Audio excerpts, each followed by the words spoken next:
Anggota Dewan Perwakilan Rakyat Daerah Kabupaten Lampung Tengah dari daerah pemilihan 5 menggelar kegiatan reses tahap 3 masa sidang ketiga tahun 2023 di Balai Kampung Poncowati, Kecamatan Terbagi Besar. Dalam kegiatan jaring aspirasi masyarakat tersebut, banyak masyarakat yang menyampaikan aspirasinya, mulai dari buruknya kondisi infrastruktur jalan di Lampung Tengah hingga persoalan pertanian. Terkait infrastruktur jalan selalu menjadi keluhan masyarakat karena kondisinya yang rusak, seperti yang disampaikan sejumlah warga Kampung Poncowati kepada para anggota DPRD Kabupaten Lampung Tengah.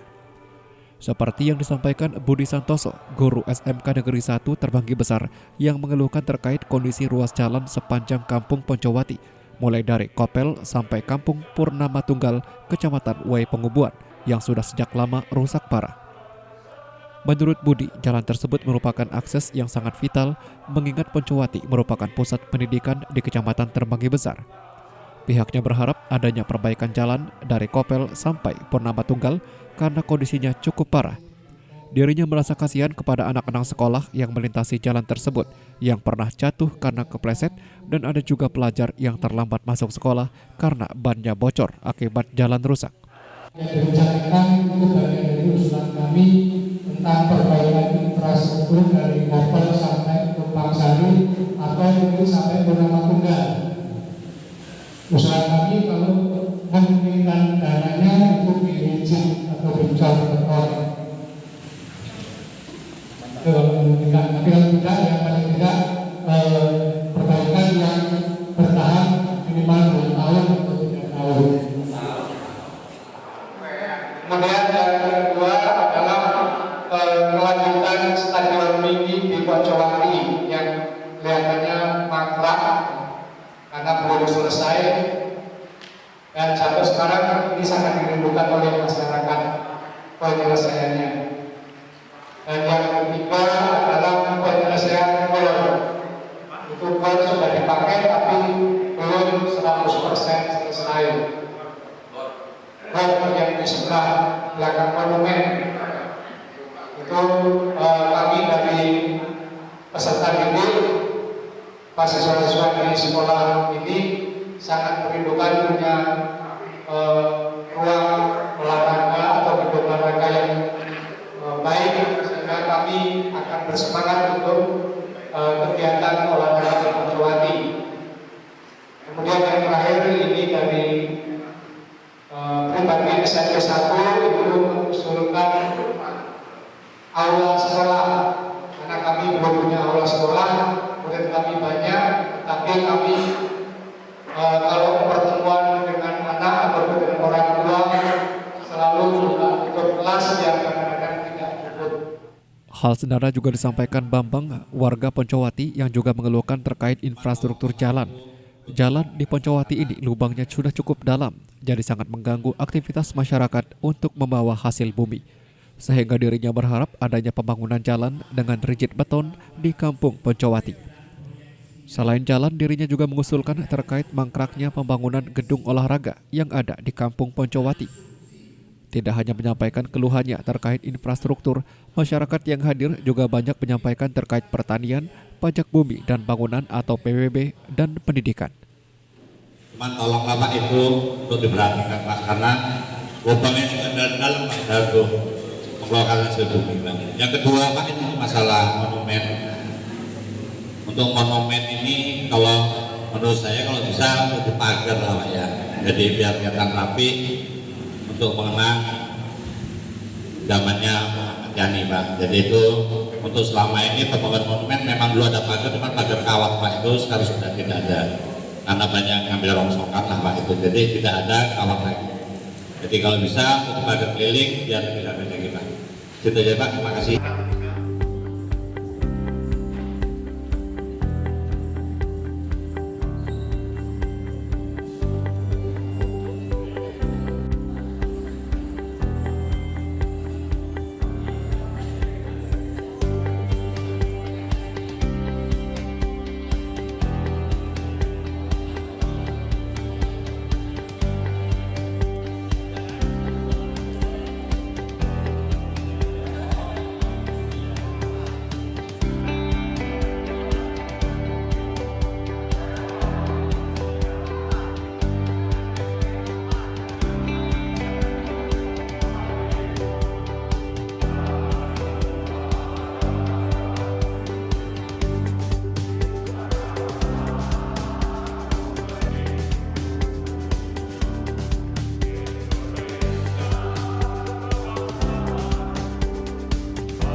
hanya sampai 2 tahun jangan rusak lagi.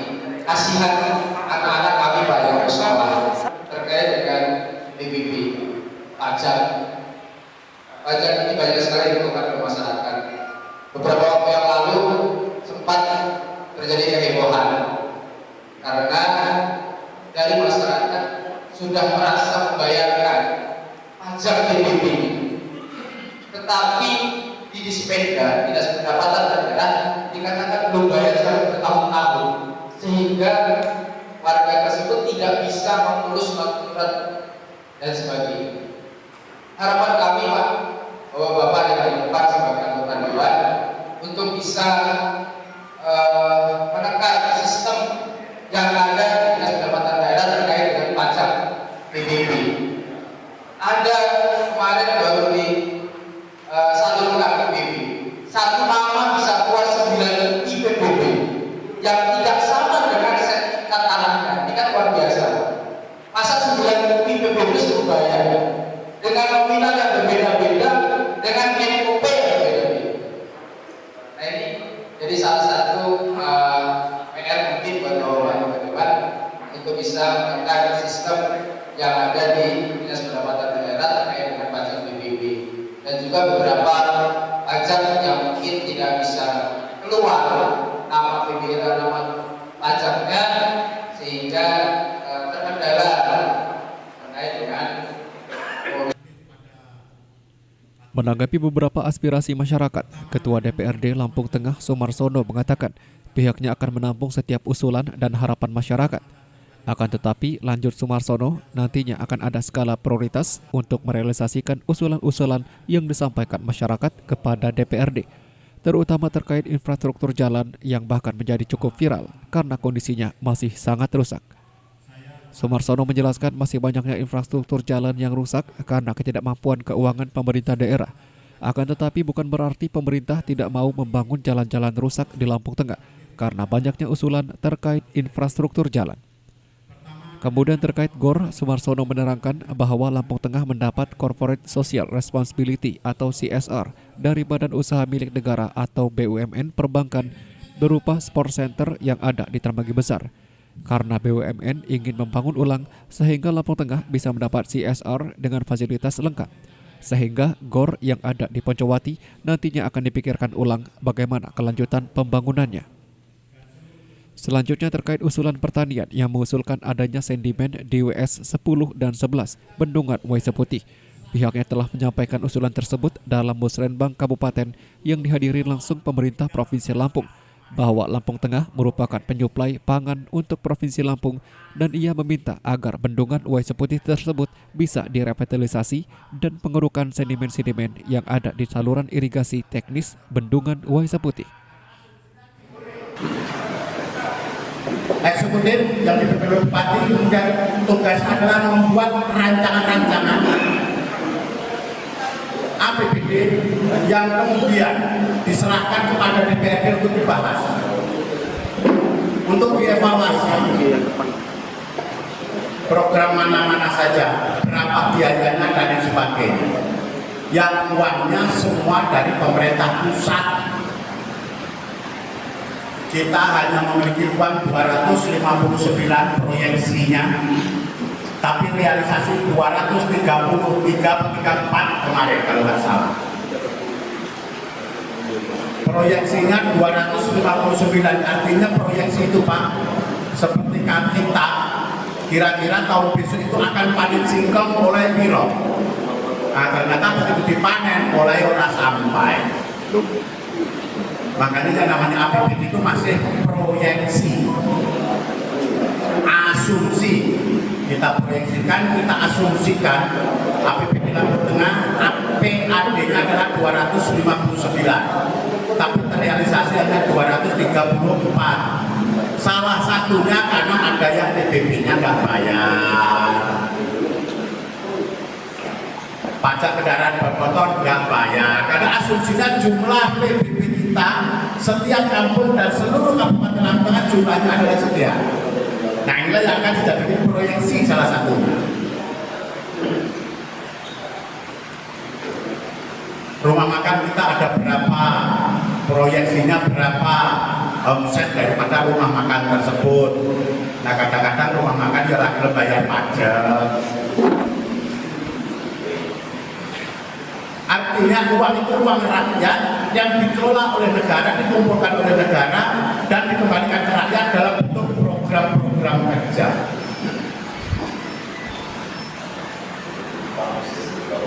Dan di tahun ini 3 tahun berturut-turut sepertinya kita memang melalui bernasib kurang baik. Tuhan masih menguji kita dengan pandemi COVID 2,5 tahun ya Pak ya. Lepas dari pandemi COVID, kemudian kena lagi kita yang namanya PMK,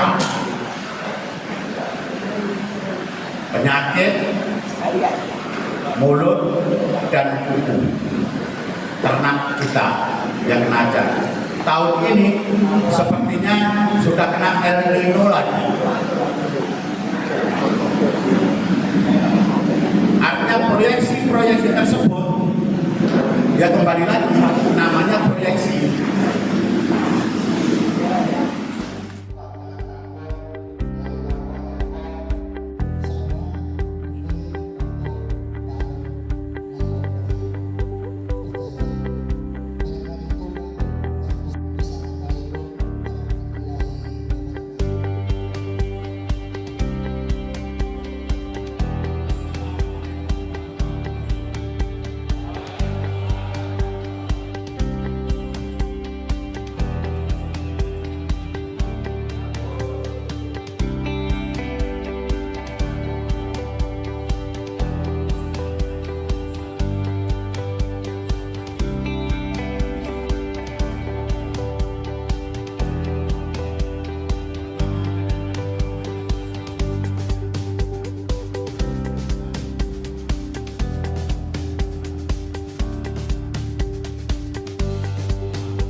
jejaring aspirasi ya.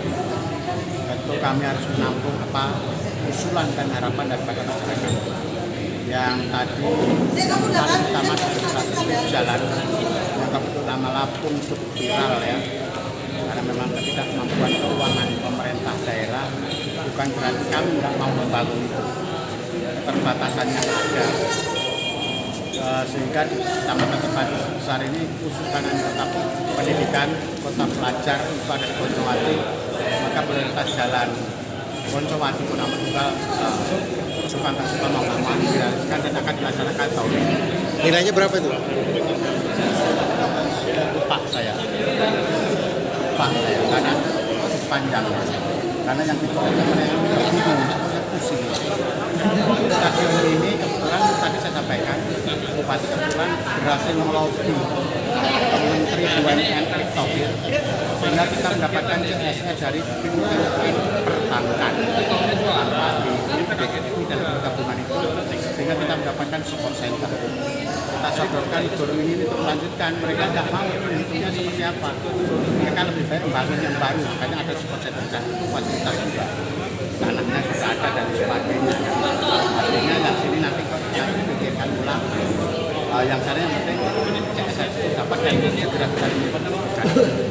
Berarti memang Terkait pertanian, kebetulan tadi usul ada sentimen IWS 10 dan 11 Domba Putih. Saya sudah sampaikan pada Musrenbang Kabupaten yang dihadiri langsung Gubernur, Wakil Asisten Bidang Ekonomi dan Keuangan. Saya sudah sampaikan karena Lampung Tengah ini penyuplai pangan untuk Provinsi Lampung dan Ibu Kota.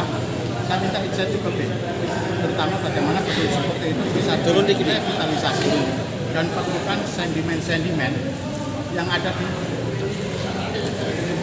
saluran irigasi teknik Bendung Waisku. Untuk persiapan menghadapi El Nino Pak, apa yang sudah dilakukan dari pihak? Saya sudah sampaikan kepada, kalau El Nino kebetulan kita kemarin dapat juga CSR ya.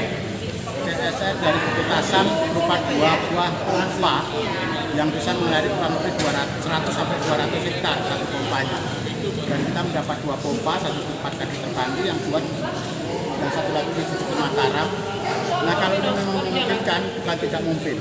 Kalau ini progresnya bagus, nanti mungkin saja dari APBD akan kita anggarkan buat pompanisasi air untuk. Kalau wilayah yang biasa terdampak kekeringan di kecamatan mana aja Pak? Terdampak kekeringan itu seperti Agung, Terpadu Besar, seperti Mataram dan Badar Mataram. Karena kita dialiri oleh Bendung Waisku Putih yang hanya mengalirkan aliran air bukan bendungan. Jadi ini rawan sekali terhadap kekeringan seperti El Nino seperti dengan ini. Pak, sejauh ini Pak, untuk perawatan embung, untuk serapan air, ngadapin itu seperti apa sih Pak yang ada di daerah kita ini? Embung yang dibuat, dikasih bibit dan lain sebagainya untuk ditanam di samping-sampingnya untuk tangkapan air, untuk menyerap air dan menyimpan air.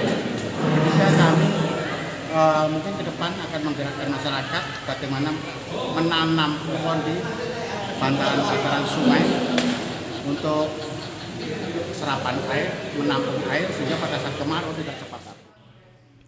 Sementara itu, untuk usulan lainnya, ia menerangkan akan membahas usulan-usulan tersebut bersama anggota dewan lainnya, kemudian akan disampaikan kepada eksekutif melalui rapat paripurna.